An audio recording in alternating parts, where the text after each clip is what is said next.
Բարև բոլորին, հուսամ լավ եք, Green Card-ի ժամկետը արդեն բացվել է, կարող եք ստուգել արդյունքները մայիսի 3-ից Բարև բոլորին, հուսամ լավ եք, երեկվանից մայիսի 3-ից Green Card-ի արդյունքները արդեն բաց են եւ կարող եք ստուգել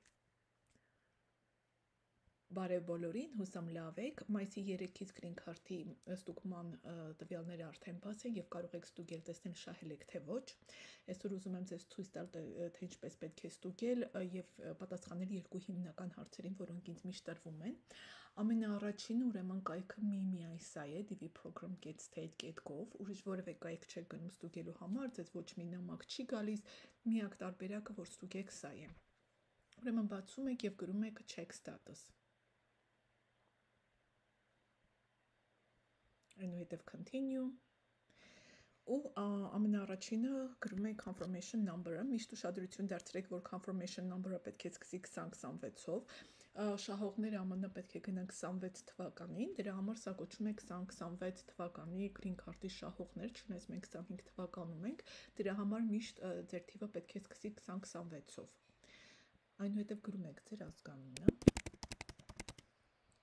այնուհետև գրում եք ձեր թիվը, երբեք ծնվե տարեթիվը եւ ուղղակի գրում եք սա, որպեսզի հստակ լինի, որ մարդը լրացնողը եւ ոչ թե համակարգիչը։ Վերջ, ընդամենը 4 տող է ստուգելու համար։ Գրում եք submit եւ ցավոք չի ընտրվել, այստեղ տեսնում եք, որ գրված է has not been selected, ինչը նշանակում է չի ընտրվել։ Եթե ընտրված լինեք, ապա այլ տվյալ է այստեղ ցույց տալու պատուհանին, որ you have been selected։ Ցավոք սրտի այս պարագան չեն կտրվել եւ ուրիշ ոչինչ էլ չեն կարող անել։ Հիմա ուզում պատասխանել երկու հիմնական հարցի։ Ուրեմն ինձ միշտ ասում են, որ այստեղ գրում են իրենց confirmation number-ը եւ հետո ասում է invalid number։ Միակ լուծումը, որ ես սրան ունեմ, ու ես չգիտեմ, եթե ինչ-որ մեկը այլ լուծում էլ ունի, խնդրում եմ անպայման կոմենտներում գրեք, որպեսզի մարդիկ իմանան։ Եթե դուք ձեռքով հավաքում եք screenshot-ից, ինքը չգիտեմ ինչի միշտ դա է տալիս։ Դրա համար ես միշտ խորհուրդ եմ տալիս, որ լրացնում եք, անպայման Word file-ի վրա էլ պահեք ձեր տվյալները։ Օրինակ ես ում համար որ լրացրել եմ, հետո Word file-ն իրենք վերցնում, որտեղ որ գրված է լինում, թե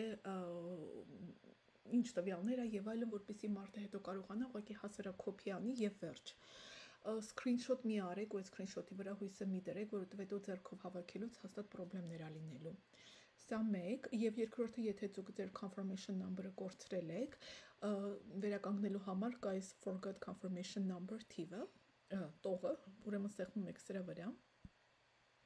Տալիս է պատուհան, որը ասում է, որ ձեր տվյալները եկեք վերականգնելու եւ վերականգնելու համար ուղղակի պետք է հաստատենք, որ ով եք դուք, ու տալիս է 2026 թիվ, 25 եւ այլն, բայց մենք բնականաբար 26 թվականի համար ենք ուզում։ Լրացնում եք ազգանուն, անուն, middle name Հայաստանում որպես կանոն ոչ մեկ չունի, ձեր ծննդյան տարեթիվը, ձեր email-ը եւ այս կոդը հավաքում եք, submit եք անում, դրանից հետո կհետևեք հրահանգներին եւ կվերականգնվի ձեր թիվը, որպեսզի կարողանաք ստուգել։ Այս երկու հարցներ, որ հիմնականում ինձ տրվում էր, հուսամ կարողացա պատասխանել, եթե այլ լուծում ունեք, կոմենտներում անպայման գրեք, եթե շահել եք, կոմենտներում անպայման գրեք, ուրախանանք, եւ կարծում եմ այսքանը, ձեզ հաջողություն եմ մաղթում եւ հուսամ կլինի այնպես, ինչպես դուք եք ուզում։